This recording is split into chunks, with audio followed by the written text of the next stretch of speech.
Sejam muito bem-vindos ao primeiro vídeo do novo quadro de nosso canal. Nesse quadro nós responderemos 5 perguntas de nossos inscritos a fim de melhorar o entrosamento e o engajamento com cada um de vocês. Haja vista que os comentários por vezes são muitos e nem sempre nós conseguimos responder. E para esse vídeo inaugural, como foi a minha feitura como dirigente ou pai de santo? Exu pode ser firmado com velas brancas ou necessariamente tem que ser com velas pretas e vermelhas? Qual o melhor banho para o desenvolvimento mediúnico e muito mais? Vem comigo. Meu saravá fraterno a todos, eu sou Renato Bosco, dirigente do Templo de Umbanda, Zé Pilintra e Caboclo Pena Branca. Caso você esteja chegando ao canal através desse vídeo, nos dê uma força deixando o like. Caso as respostas sejam satisfatórias para você, inscreva-se no canal e ative a todas as notificações para não perder nenhum vídeo que vier a ser postado. Então, vamos lá. Antes de mais nada, um recado especial para os inscritos que gostam de acompanhar os estudos das entidades. Estamos chegando com uma grande novidade para vocês. Fiquem atentos aos próximos vídeos, que logo essas novidades serão reveladas. Agora, sem mais delongas, vamos à nossa primeira pergunta. Muito bem. Leandro de Curitiba, Paraná. A benção, Pai Renato. Que Oxalá abençoe, Leandro. Primeiramente, felicidades pelo seu casamento. Muito obrigado, axé. Em segundo, agradecer pela oportunidade de ter essa ferramenta de comunicação. Esses dias atrás, lhe havia enviado mensagem no Instagram. E no Instagram, pessoal, também é um pouco complicado de nós respondermos, porque são muitas mensagens. E a mãe Michele me passou o contato do Telegram. Trocamos mensagens brevemente e confesso que fiquei feliz pelo retorno.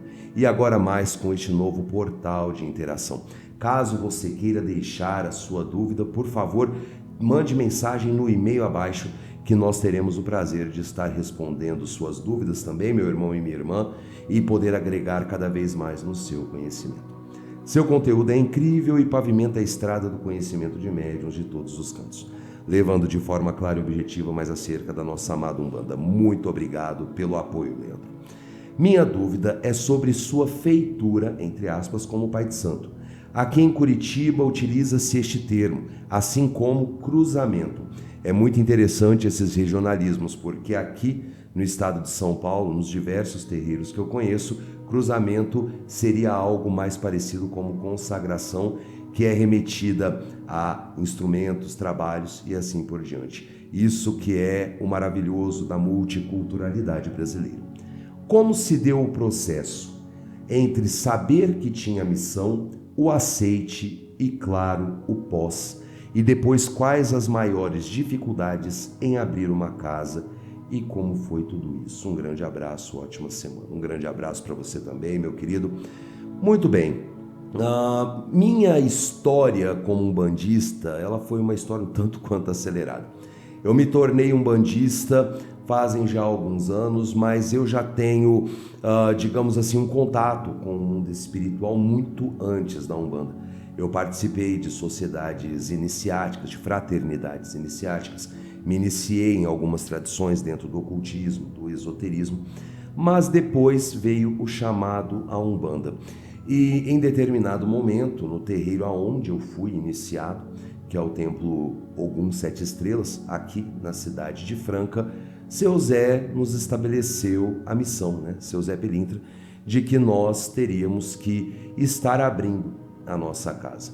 E eu agradeço muito ao meu pai de santo, o pai Fabiano, médium de Ogum Sete Estrelas, que me deu todo o apoio, me deu todo o respaldo na minha formação e na minha iniciação como dirigente.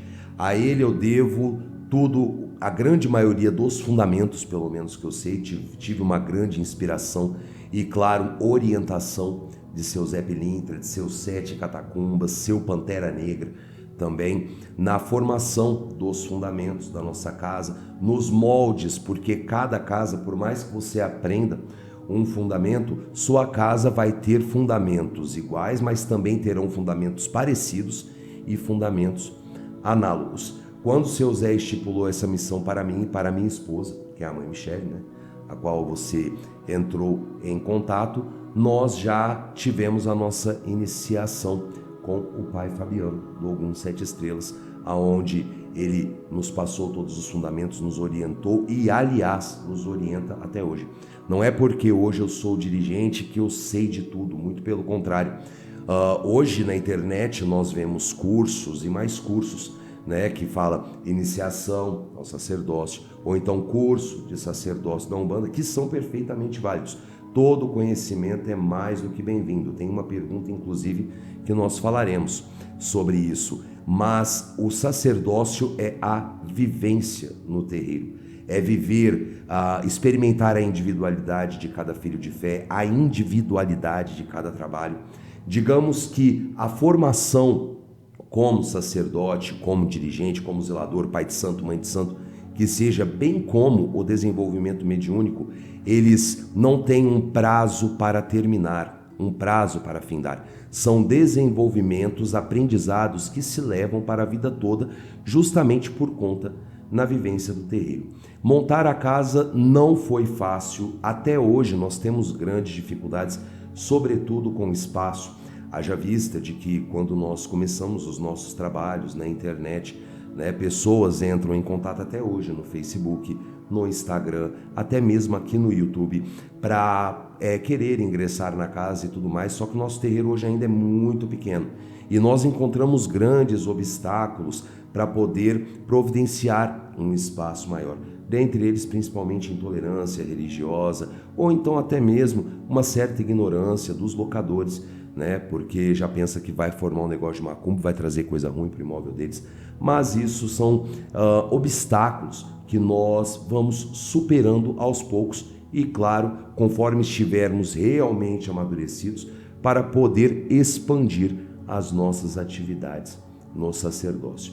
Espero que essa pergunta tenha sido satisfatória para você. Muito obrigado pela participação. Agora, a Kathleen, do Rio de Janeiro.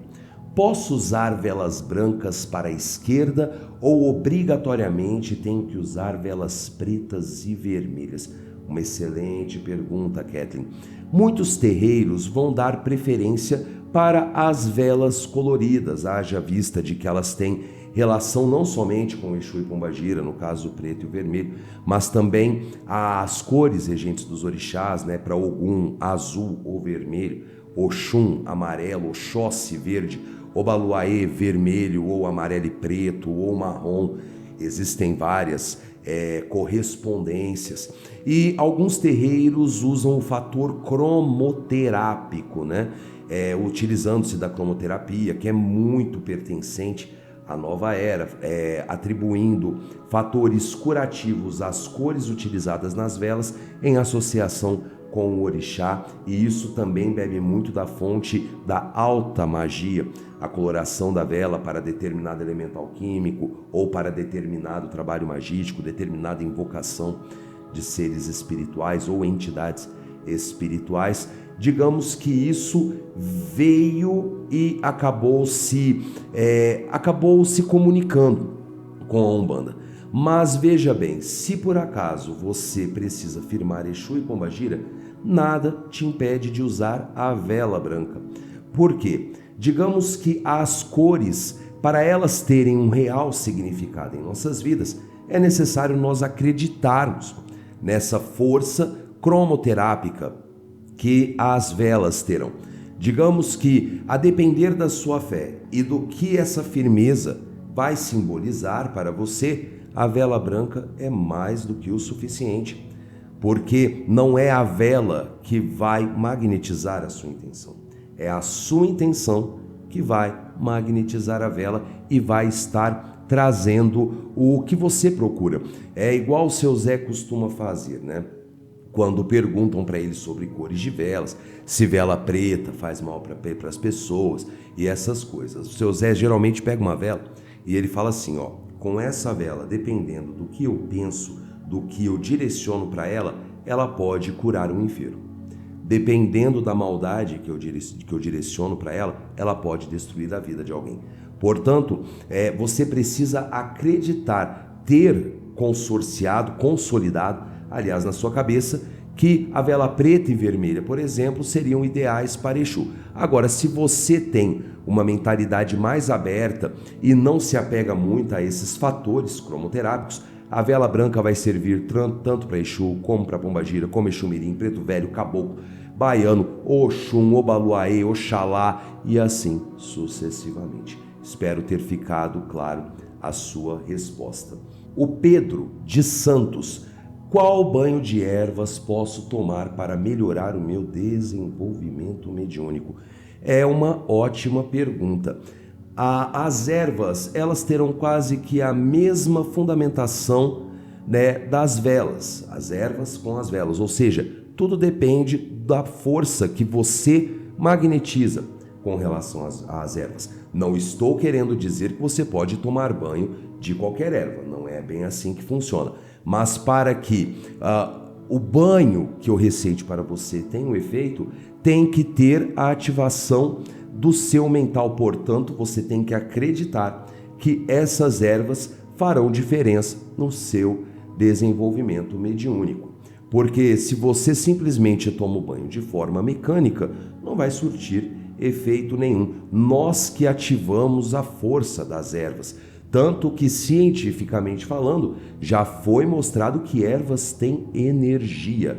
E sim, elas têm o potencial de fazer grandes feitos por nós, desde que nós tenhamos a convicção de que essa energia existe para ativar essas energias em prol das nossas intenções. Um banho que eu receito muito na minha casa para os filhos girantes e que dá muito resultado é o banho de samambaia, anis estrelado, casca de emburama e arruda, tá? É um banho que você vai fazer por infusão por conta da casca de emburama. Você vai colocar uma porção de pequenas cascas de emburama, você vai colocar 7 samambaias, tirando todas as folhas, 7 anis estrelados e 7 galhos de arruda.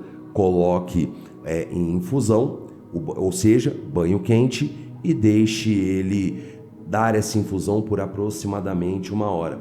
Depois você vai completá-lo com água, vai misturar bem e pode tomar esse banho tranquilamente da cabeça aos pés, que isso vai ajudar muito no seu desenvolvimento mediúnico. E claro, existem muitos outros banhos. Existe o banho de anis estrelado, cipó caboclo, com samambaia, com guiné. Existem diversas formas. Tem o banho de embaúba também, que tem muito aqui na nossa região, inclusive, que promete um desenvolvimento mediúnico extremamente acelerado, mas para isso você tem que ter a convicção, ter a fé de que essas ervas vão fazer diferença para que você possa ativar as energias dessas ervas.